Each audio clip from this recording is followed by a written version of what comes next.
Hi everyone, welcome to my channel. তো চলো, ছেলেকে স্কুল থেকে আনার পরে যে কাজটা আমার থাকে সেটা হচ্ছে দুধ গরম করা। আর এখানে আমি দেখো দুধ গরম করে নিয়েছি, আর এর সাথে 2 চামচ আমি হিলটিক্স মিশিয়ে দিয়েছি, যেটা আমার ছেলে খায় পোহান্স। তো তারপরে দুধ ওকে খাওয়ানোর পরে তারপরে একটু হচ্ছে নিজে খাবো, তারপরে কিন্তু আমি রোজকার যে রুটিনে আছে চলে যাব। আর এখানে কয়েকটা বিস্কুট নিয়ে এসেছিলো আমার বড়, আর সেগুলোকে আমার প্যাকেট কেটে কিন্তু এগুলো বা আমার কৌটোতে রাখার দরকার ছিল, নাহলে না প্যাকেটের মধ্যে রাখলে না ভালো লাগে না।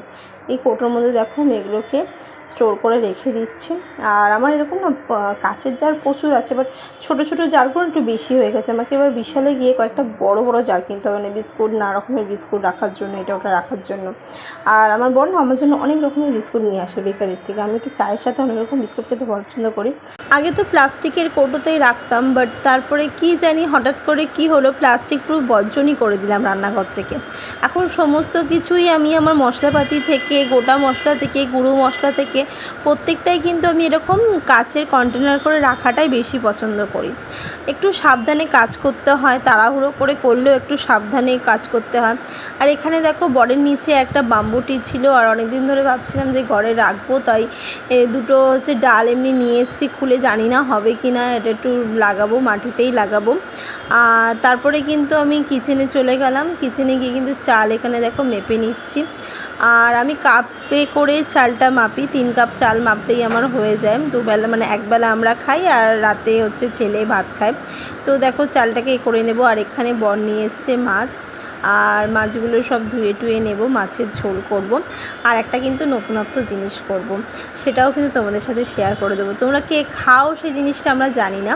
এটা কী মাছ তোমরা বলতে পারবে? এটা কিন্তু একটা অন্যরকম মাছ। মাছটা খেতে বেশ ভালো, একটু কষা কষা করে আলু দিয়ে কষা কষা করলে, পেঁয়াজ দিয়ে কষা কষা করলে না বেশ ভাল লাগে। আমি একদিন করেছিলাম পাতলা ঝোল, খুব একটা ভালো লাগেনি, পরের দিন আবার কষা করেছিলাম। এইটা দেখো যেটা দেখানোর ছিল তোমাদেরকে, এটা হচ্ছে কুকলি। আমার বান্ধবী তুলে দিয়েছে, যেই পুকুর ধারে বসে আড্ডা মারি ছেলেকে স্কুলে পৌঁছানোর পরে, সেখানে প্রচুর হয়েছিল। আর এটা চোখের জন্য কিন্তু বেশ ভালো, আমার ছেলের চোখে যেহেতু পাওয়ার আছে সেই জন্য এটা খাওয়া কিন্তু খুবই উপকার। তো এটা একটু ছাড়িয়ে নিতে হবে, গরম জলের মধ্যে এটা দিয়ে দিয়েছিলাম। তারপরে কিন্তু একটা সেফটি পিনের সাহায্যে আমি এর ভেতরে যে মাংসটা আছে সেটা কিন্তু আমি খুলে নেব। দেখো এরকম করে সেফটি পিন ঢুকিয়ে একটু জাস্ট প্রেশার দিলেই কিন্তু বাইরের দিকে বেরিয়ে আসে মাংসটা। আর একটু খাটনির আছে, আমি যেহেতু একেবারেই মাছ টাছ কাটতে একেবারেই অজ্ঞ, সেই জন্য আমার জন্য একটুখানি প্রবলেম হয়েছিল, বাট ঠিক আছে, ছেলের জন্য সবটুকুই করা যায়। তো এটা কিন্তু আমি আলু দিয়ে, পেঁয়াজ দিয়ে, রসুন পেঁয়াজ মানে সবই দিয়ে মাখা মাখা করেছিলাম, বেশ দারুণ লাগে খেতে। আমি একটুখানি খেয়েছিলাম, আসলে জিনিসটা অনেকটা অল্প হয়ে গেছিলো, অনেকগুলো ছিল কিন্তু ছাড়ানোর পরে একদম একটুখানি হয়ে গেছে। যেহেতু ছোটো ছোটো সাইজ ছিল, এগুলো একটু বড় বড় সাইজ হলে হয়তো ভালো হতো। তো যাই হোক, পাওয়া গেছে, আরও কষ্ট করে তুলে দিয়েছে, এটাই অনেক। তো আমি একটু কষ্ট করে খাটনি করে এটাকে মানে ছাড়িয়ে টাড়িয়ে রান্না করলাম, তো ছেলের জন্যই করলাম।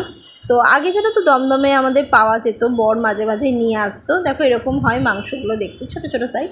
আগে পাওয়া যেত, একটা বয়স্ক হচ্ছে দিদা হচ্ছে বিক্রি করতো, বাট এখন সে আর আসে না, সেই জন্য খাওয়া হয় না। আমি হচ্ছে আমার ছেলে যখন হয়নি তখনও আমি প্রচুর খেয়েছি। আর একটু একটু মাখা মাখা করলে বেশ ভালো হয়, পেঁয়াজ আদা রসুন সব দিয়েই দেখো করেছি।